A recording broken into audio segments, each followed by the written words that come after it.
Yes, last class में हम लोग सॉलिड सॉल्यूशन देख रहे थे। सॉलिड सॉल्यूशन मैंने आपको समझाया था। देन सॉलिड सॉल्यूशन क्या है, जस्ट एक बार और देख लेते हैं। ठोस ठोस क्या, ठोस घोल, ठीक है, ठोस घोल नहीं, सॉरी, यस, ठोस घोल एक चरण है जहां दो या दो से अधिक तत्व एक दूसरे को पूरी तरह से क्या होते हैं, घुलनशील होते हैं। बोलने का मतलब दो तत्वों को यदि मैं घोलता हूं और वो पूरी तरह से घुलनशील हो जाता है तो क्या कहलाता है, वो सॉलिड सॉल्यूशन कहलाता है। ठीक, यदि मैं दो तत्वों को, दो अलग अलग तत्वों को एक क्या कर रहा हूँ, घोल रहा हूँ और आपस में एक तरह से एक तरीके से पूरा घुल गया है वो, तो क्या कहलाएगा, सॉलिड सॉल्यूशन कहलाएगा। ये दो टाइप का होता है, ठीक है। पहला प्रतिस्थापन, दूसरा अंतराली, मतलब सब्स्टिट्यूशनल और क्या, इंटरस्टेशियल, ठीक है। तो सबसे पहला सब्स्टिट्यूशनल देख रहा था। सब्स्टिट्यूशनल क्या होता है, जब विलायक और विलय, विलायक और विलय का आकार समान हो, ठीक है। विलायक, विलायक यहाँ पे जैसे हरे कलर का, विलय नीले कलर का, दोनों का आकार, परमाणु का आकार क्या हो, समान हो, और क्या समान होते हैं तो वे क्या करते हैं, वो क्या बनाते हैं, ठोस घोल का निर्माण करते हैं, ठीक है। जहाँ विलायक के परमाणु के भाग को, ये विलायक के परमाणु के भाग को, जो हरे कलर के परमाणु है उसके भाग को कितना, मिश्र धातु के तत्वों के द्वारा, परमाणु के द्वारा प्रतिस्थापित किया जाता है, वो क्या कहलाता है, सब्स्टिट्यूशनल सॉलिड कहलाता है, ठीक। देन इंटरस्टेशियल सॉलिड, ठीक है, अंतराली, ठीक है। सो घोल, ठोस घोल, यदि मैट्रिक्स धातु के परमाणुओं की तुलना में मिश्र धातु तत्वों के परमाणु काफी छोटे होते हैं, ठीक है। मतलब यहाँ पे आप देखो, विलायक,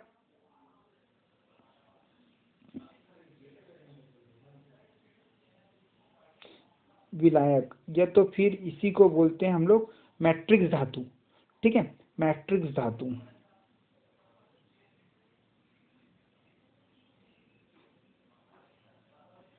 मैट्रिक्स धातु, ठीक है। और ये मिश्र धातु, इसको विलायक और इसको विलय, ये भी बोल सकते हैं। तो क्या होता है, देखो, अंतराली ठोस, यदि मैट्रिक्स धातु, मतलब ये बड़ा है, हरे वाला बड़ा है, उसमें दोनों समान था, तो अंतर समझिए यहाँ पे, ये बड़ा है, ठीक है। तो मैट्रिक्स धातु के परमाणु की तुलना में मिश्र धातु तत्वों के परमाणु काफी छोटे होते हैं, ये काफी छोटे होते हैं। तो ठोस घोल रूप, जहाँ मैट्रिक्स विलय परमाणु बड़े विलायक परमाणुओं के बीच रिक्त स्थान में स्थित होते हैं, ठीक है।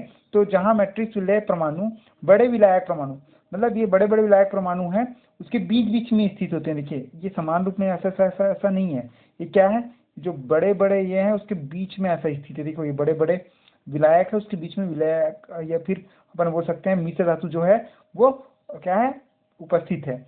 ये क्या कहलाता है, आपका इंटरस्टेशियल सॉलिड। तो दोनों में अंतर समझिए, सब्स्टिट्यूशन में दोनों का आकार क्या होता है, सेम होता है, और इसमें विलायक को रिप्लेस करते हैं किसके थ्रू, सॉलिड के थ्रू, इसके थ्रू, ठीक है। और यहाँ पे देखिए, इसमें दोनों के आकार चेंज है।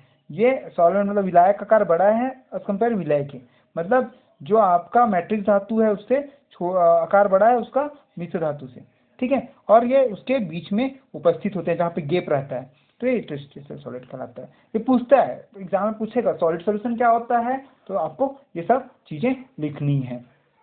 अब लास्ट देखेंगे एलॉय, ठीक है, उसके बाद फिर फेज डायग्राम पे आ जाएंगे। तो एलॉय में सबसे, सॉरी, एलॉय के बाद एक कूलिंग कर्व भी है, फिर फेज डायग्राम में आएंगे। तो एलॉय क्या होता है, मिश्र धातु एक धातु है जो तत्व के मिश्रण की रचना करती है, ठीक है।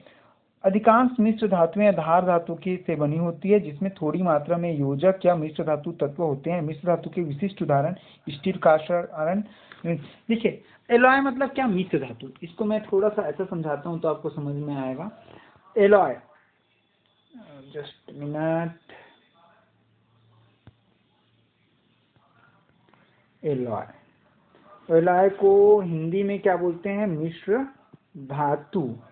तो मिश्र धातु क्या होता है, कोई मिश्र धातु मतलब क्या, एक मटेरियल, मतलब मेजर मटेरियल, मेजर मतलब एक मटेरियल से, पेरेंट मटेरियल से, पेरेंट मटेरियल में क्या करते हैं, और बहुत सारे धातुओं को मिला देते हैं, और बहुत सारे धातुओं को मिला देते हैं, ताकि उसका जो प्रॉपर्टी है, जो प्रॉपर्टी है, गुणधर्म है, वो चेंज हो जाए, बढ़ जाए, या हमको जैसा चाहिए वैसा मिल जाए, तो उसको क्या बोलेंगे हम लोग, एलॉय।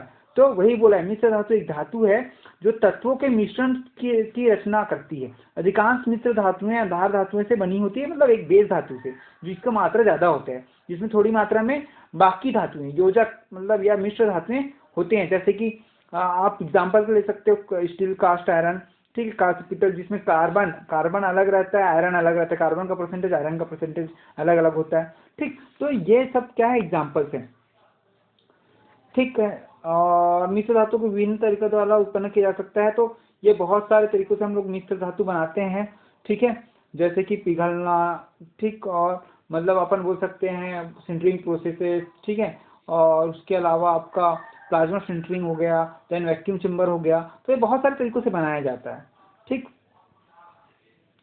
उसके बाद है आपका नेक्स्ट, तो एलॉय के बारे में हुआ। एलॉय के फायदे क्या क्या हैं, पूछ सकता है, बेनिफिट्स। तो इससे क्या प्रॉपर्टी, गुणधर्म बढ़ जाती है, ठीक, हमको जैसा प्रॉपर्टी चाहिए वैसा मिल जाता है, ठीक है, स्ट्रेंथ बढ़ती है, ठीक है, फ्लेक्सिबिलिटी बढ़ती है, तो बहुत सारी चीज़ें हैं जो बेनिफिट है एलॉय से, ठीक। कूलिंग कर्व क्या है, कूलिंग कर्व क्या है, cooling curve is the line graph that represent the change of face of metal. Cooling curve एक लाइन ग्राफ है जो किसी पदार्थ के चरण के परिवर्तन को दर्शाता है। चरण के परिवर्तन को दर्शाता है मतलब सिंपल सा कि वो सॉलिड से लिक्विड में कन्वर्ट हो रहा है, लिक्विड सॉलिड, तो या फिर लिक्विड फेस में ही कौन कौन से और फेसेस बन रहे हैं, फिर सॉलिड फेस में ही कौन कौन से फेसेस बन रहे हैं, तो उसको कूलिंग कर्व के थ्रू हम जान सकते हैं। आमतौर पर गैस में ठोस से तरल के ठोस तक स्वतंत्र चर समय और आश्रित चर तापमान है। देखिए मतलब ये जैसे एग्जांपल है, तो एक टाइम शो करता है और टेम्परेचर शो करता है, इसमें कूलिंग ये दिखा सकते हैं हम लोग, कूलिंग लाइन, ठीक। तो आज क्लास में बस इतना ही करता हूँ, फिर नेक्स्ट क्लास में हम लोग देखेंगे कि आपका क्या बोलते हैं फेज डायग्राम के बारे में, सॉरी फेज डायग्राम के बारे में और कूलिंग कर्व के बारे में पढ़ेंगे। Okay, thank you.